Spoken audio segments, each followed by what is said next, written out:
आज का हमारा विषय है theories of nuclear composition part 1। Nuclear composition में हम ये जानने की कोशिश करेंगे कि न्यूक्लियस का में क्या क्या पार्टिकल्स होते हैं, यानी कि न्यूक्लियस किन पार्टिकल्स से मिलकर बना होता है। हम देखते हैं कि रदरफोर्ड अल्फ़ा पार्टिकल स्कैटरिंग में से हमें ये पता चलता है कि न्यूक्लियस एक कम्पैक्ट स्ट्रक्चर है।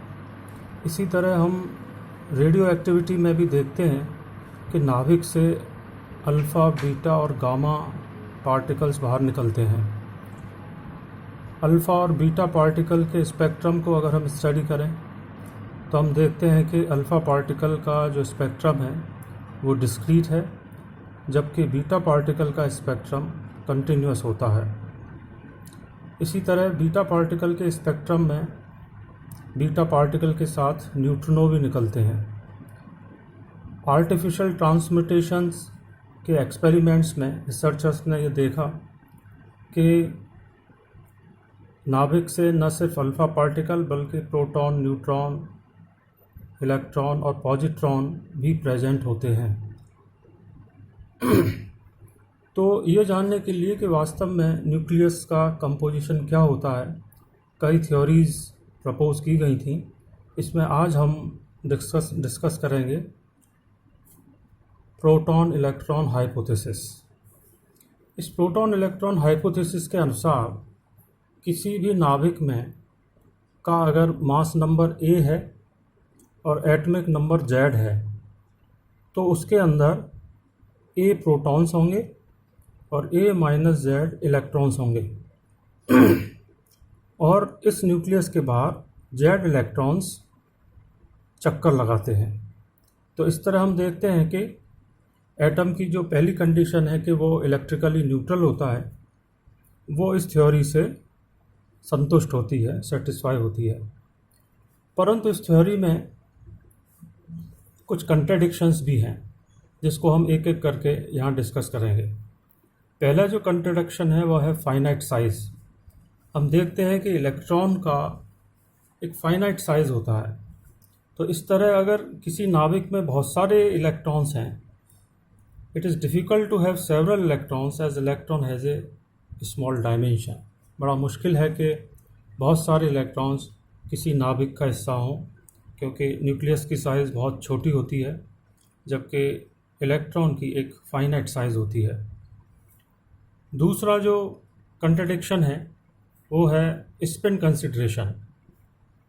इसके अनुसार अगर किसी नाभिक में इवन नंबर प्रोटॉन्स और इलेक्ट्रॉन की संख्या है, मान लीजिए कि 2 प्रोटॉन और 2 इलेक्ट्रॉन है किसी नाभिक में, तो टोटल संख्या इनकी इवन हुई, तो उस केस में प्रोटॉन की स्पिन हाफ और इलेक्ट्रॉन की भी स्पिन हाफ, तो कुल जो स्पिन मुझे मिलेगी वो भी एक इवन नंबर होगी in terms of H cross. Spin को हम H क्रॉस के टर्म्स में इस तरह लिख सकते हैं 2H क्रॉस। और अगर नाभिक में प्रोटॉन और इलेक्ट्रॉन की संख्या ऑड है, मान लीजिए 3 प्रोटॉन है और 2 इलेक्ट्रॉन है, तो जो टोटल स्पिन है उस नाभिक की वो होनी चाहिए odd multiple of H cross. लेकिन हम देखते हैं कि बहुत सारे एक्सपेरिमेंट्स में कि वास्तव में ऐसा नहीं होता। नाभिक की जो स्पिन है वो इस प्रिंसिपल के अकॉर्डिंग नहीं होती है। Experimental observation is an contradiction to this hypothesis. तीसरा जो कंट्राडिक्शन है वो है मैग्नेटिक मूवमेंट कंसिडरेशन। इसके अनुसार हम देखते हैं कि एक प्रोटॉन का जो मैग्नेटिक मूवमेंट है वो इलेक्ट्रॉन के मैग्नेटिक मूवमेंट से करीब 1837 टाइम्स लेस होता है। और अगर हम देखेंगे, एक्सपेरिमेंटली ऑब्ज़र्व करें, तो किसी भी एलिमेंट के नाभिक का, न्यूक्लियस का मैग्नेटिक मूवमेंट हमेशा एक इलेक्ट्रॉन के मैग्नेटिक मूवमेंट से कम होता है, जिससे ये पता चलता है कि एक इलेक्ट्रॉन कभी भी नाभिक का हिस्सा नहीं हो सकता, नाभिक का पार्ट नहीं हो सकता, क्योंकि अगर वो नाभिक के अंदर है तो उस नाभिक का मैग्नेटिक मूवमेंट कम से कम एक इलेक्ट्रॉन के मैग्नेटिक मूवमेंट के बराबर या उससे ज़्यादा ज़रूर होना चाहिए, जबकि वास्तव में ऐसा नहीं होता, जिससे ये सिद्ध होता है कि एक इलेक्ट्रॉन कभी भी नाभिक का हिस्सा नहीं हो सकते। इसी तरह फोर्थ कंट्राडिक्शन हम डिस्कस करेंगे, जो कि वेव मैकेनिकल कंसिडरेशन के आधार पर है। क्वांटम मैकेनिक्स के अनुसार हम देखते हैं कि हाइजेनबर्ग अनसर्टेनिटी प्रिंसिपल, जो कि del X into del P is nearly equal to H cross है, इसके अनुसार अगर एक फ्री इलेक्ट्रॉन न्यूक्लियस के अंदर है तो उसकी काइनेटिक एनर्जी कम से कम 20 MeV होनी चाहिए। किसी भी नाभिक में एक free electron should have kinetic energy nearly equal to 20 MeV according to Heisenberg uncertainty principle. लेकिन एक्सपेरिमेंटली हम ऑब्जर्व करते हैं कि कोई भी इलेक्ट्रॉन जब नाभिक से बाहर निकलता है तो उसकी काइनेटिक एनर्जी लगभग 4 MeV होती है, जबकि होनी चाहिए 20 MeV। तो ये बात समझ में नहीं आती कि ऐसा क्यों होता है। इसी तरह हम देखते हैं कि फिफ्थ कंट्राडिक्शन बीटा डिके, कि नाभिक से जो इलेक्ट्रॉन निकल रहे हैं और पॉजिट्रॉन निकल रहे हैं, अगर वो निकल रहे हैं तो अगर नाभिक के अंदर दोनों प्रेजेंट हैं एक साथ, तो वो एक दूसरे को एनहिलेट कर देंगे, वो एक दूसरे को नष्ट कर देंगे, ख़त्म कर देंगे।